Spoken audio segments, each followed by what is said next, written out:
नमस्कार, छत्तीसगढ़ एक्सप्रेस देख रहे हैं आप और मैं हूं तिशा। बुलेटिन की शुरुआत करेंगे बड़ी खबर के साथ। बता दें, छत्तीसगढ़ में चुनाव के मद्देनजर कांग्रेस के लोकसभा कोऑर्डिनेटर बनाए गए हैं। 3 लोकसभा कोऑर्डिनेटर की घोषणा की गई है। बता दें, रायपुर की जिम्मेदारी कन्हैया अग्रवाल को, बस्तर लोकसभा सीट की जिम्मेदारी हेमंत ध्रुव को और कांकेर लोकसभा के कोऑर्डिनेटर संत कुमार नेताम बनाए गए हैं। कोऑर्डिनेटर लोकसभा चुनाव के दौरान मोर्चा संभालेंगे। एआईसीसी के निर्देश से चुनाव संचालन में समन्वय का काम करेंगे ये तीनों कोऑर्डिनेटर।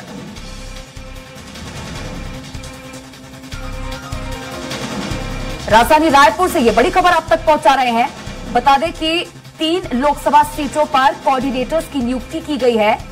बस्तर लोकसभा सीट की जिम्मेदारी हेमंत ध्रुव को सौंपी गई। संत कुमार नेताम कांकेर लोकसभा के कोऑर्डिनेटर बने और बस्तर सीट पर भी कोऑर्डिनेटर की नियुक्ति कांग्रेस ने की है। 3 लोकसभा सीटों पर कोऑर्डिनेटर्स की घोषणा की गई है कांग्रेस द्वारा।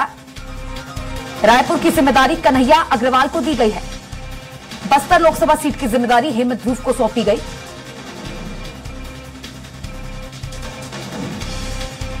बता दें कि लोकसभा चुनाव बेहद नजदीक है। आदर्श आचार संहिता भी लागू हो चुकी है और इसी के चलते अब कांग्रेस में तैयारियों ने जोर पकड़ लिया है और कांग्रेस ने इसी के चलते लोकसभा चुनाव के मद्देनजर तैयारियों के लिए 3 कोऑर्डिनेटर्स की नियुक्ति की है। 3 लोकसभा सीटों पर 3 संसदीय क्षेत्रों में लोकसभा कोऑर्डिनेटर्स की नियुक्ति कांग्रेस द्वारा की गई है। ये बड़ी खबर आप तक पहुंचा रहे हैं रायपुर से।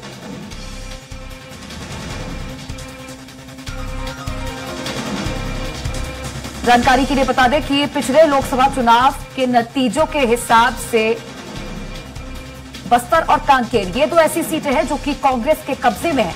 11 लोकसभा सीटों में से 2 सीटें कांग्रेस के पास है और बस्तर पर, कांकेर पर एक बार फिर से पकड़ बनाने के लिए कांग्रेस ने इन दोनों सीटों पर भी कोऑर्डिनेटर्स नियुक्त किए हैं। अब इस खबर पर अधिक जानकारी साझा करने के लिए संवाददाता दिलीप साहू फोन लाइन पर जुड़ गए हैं। दिलीप, कांग्रेस की तैयारियां तेज हो चुकी है लोकसभा चुनाव के मद्देनजर। 3 लोकसभा सीटों पर कोऑर्डिनेटर्स की नियुक्ति, क्या पूरी जानकारी?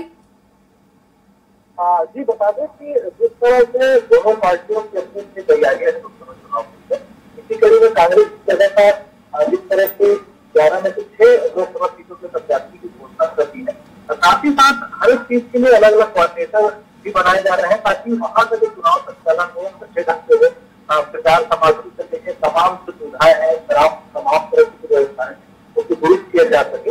इसी कड़ी में 3 अलग अलग लोकसभा क्षेत्रों के लोकसभा के कोऑर्डिनेटर नियुक्त किए गए हैं, जिसमें सबसे रायपुर लोकसभा के बाद से इसकी जिम्मेदारी कन्हैया अग्रवाल को दी गई है।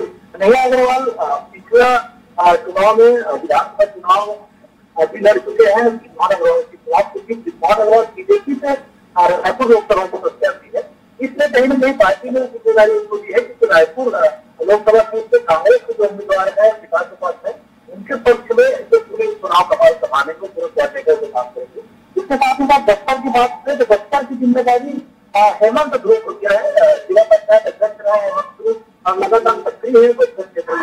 उन्हें कहीं न कहीं जिम्मेदारी दी गई है ताकि उस क्षेत्र को लोकसभा सीट को अच्छे से मैनेज कर पाए। इसी तरह कांकेर की बात करें तो कांकेर लोकसभा सीट की जिम्मेदारी संत कुमार नेताम को दी गई है, जो पूरे उपाध्यक्ष भी रहे हैं विधानसभा के और कांग्रेस के वरिष्ठ नेता है, 20 साल के विधायक भी रहे हैं। उन्हें ये मानती की जिम्मेदारी दी गई ताकि कांकेर जो लोकसभा सीट है उसका पूरा मैनेजमेंट वो अच्छे से संभाल सके। जी दिलीप, अगर मौजूदा स्थिति की बात करें तो 2 लोकसभा सीटें ऐसी हैं जो कि फिलहाल कांग्रेस के कब्जे में है, बस्तर और कांकेर, और यहां पर भी कोऑर्डिनेटर्स की नियुक्ति की गई है। साफ तौर पर देखा जा सकता है कि कांग्रेस की मंशा है कि इन दोनों सीटों पर अभी भी कब्जा बरकरार रहे। जी बिल्कुल, जिस तरह से कांग्रेस की तैयारी है, कांग्रेस चाह रही है अधिकतम सीटें जीती, क्योंकि लगातार हम देख रहे हैं चाहे 2004 की बात करें, 9 की बात करें और 2016 लोकसभा चुनाव में कांग्रेस को वहां सीटें जीत पाई थी।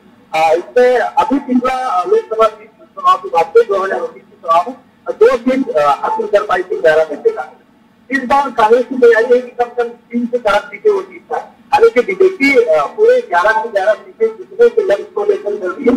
देखा होगा किस तरह से तीसरा समीकरण काम कर जाता है, लेकिन कांग्रेस पूर्ण तरीके से तैयारी करेगी 3 से 4 सीटें कम देखिए पहले जारी किया तमाम अपने सत्तावर नेताओं को मैदान में लौटे राजनांदगांव से जो गृह मंत्री साहब को कहा थे।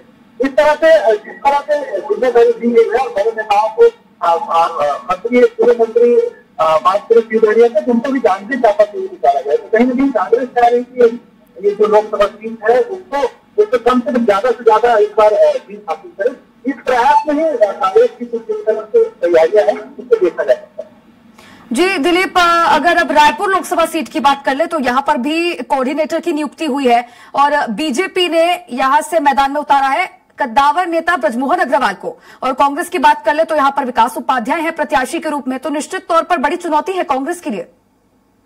बिल्कुल, देखिए इस तरह से ब्रजमोहन अग्रवाल को चुनाव संचालक माना और ये लगातार चाहे रायपुर दक्षिण विधानसभा सीट की बात करें लगातार वो जीत हासिल की है और क्योंकि उन्हें महंगी जिम्मेदारी दी गई है। रायपुर लोकसभा पिछले बार के चुनाव की बात करें तो जो पिछले जो इनके प्रत्याशी थे रायपुर से सुनील सोनी बीजेपी से, उनके चुनाव का पूरा संचालन ब्रजमोहन अग्रवाल ने संभाला था। इस तरह से सुनील सोनी ब्रजमोहन अग्रवाल के पीछे थे, लेकिन इस बार उनको ही जिम्मेदारी दी गई। तो कहीं न कहीं ब्रजमोहन अग्रवाल के लिए बड़ी चुनौती है, खासकर पे विकास उपाध्याय की चुनौती होगी। ब्रजमोहन अग्रवाल की अपनी एक छवि है, अपनी कार्यकर्ताओं की पूरी टीम है, बीजेपी पूरे उनके साथ है। जिस तरह से अभी पिछले विधानसभा चुनाव की बात करें इससे रायपुर लोकसभा क्षेत्र में आने वाली 9 विधानसभा सीटों में से 8 में बीजेपी ने जीत दर्ज की है। तो बीजेपी के तमाम जो कार्यकर्ता है नेता है जीत की उत्साहित है। कहीं न कहीं कांग्रेस की एक बड़ी चुनौती है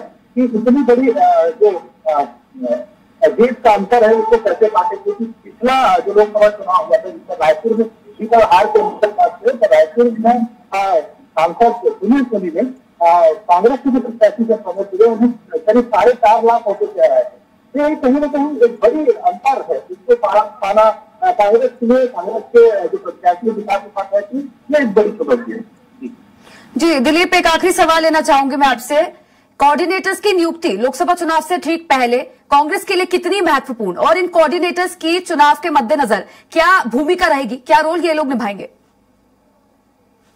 कोऑर्डिनेटर का मुख्य भूमिका रहता है कि इस पूरे लोकसभा क्षेत्र में जितने अलग अलग जो टीम बनाई जाती है, चाहे सरकार को लेकर जो टीम बनाई जाती है संगठन की ओर से, सरकार सामग्री का वितरण करते हो, इसके अलावा चुनाव संचालन के लिए जो व्यवस्थाएं करनी होती है, चाहे वाहन की व्यवस्था हो या फिर लोग कितने जो सभाएं होती है इसकी व्यवस्था हो, तो तमाम तरह की जो व्यवस्थाएं हैं उसको कोऑर्डिनेट करने के लिए उसके बीच कौन उसकी जिम्मेदारी उठाएंगे, किसको लगाएंगे, तो तमाम तरह की जो जिम्मेदारियां कोऑर्डिनेटर के ऊपर रहती है वो कोऑर्डिनेट करते हैं एक तरह से पूरे चुनाव के दरमियान लोकसभा क्षेत्र में। क्योंकि लोकसभा का क्षेत्र बहुत बड़ा होता है, हर लोकसभा में 7 से 8, 9 तक विधानसभा सीटें हैं। इसको पूरी अलग अलग लोगों को विधानसभावार किस तरह से अपने लोगों को काम पे लगाएगा और कैसे उनसे ज्यादा से ज्यादा हर बूथ वाइज जी बिल्कुल दिलीप, ज्यादा से ज्यादा बढ़ाने इसके प्रयास करते हैं।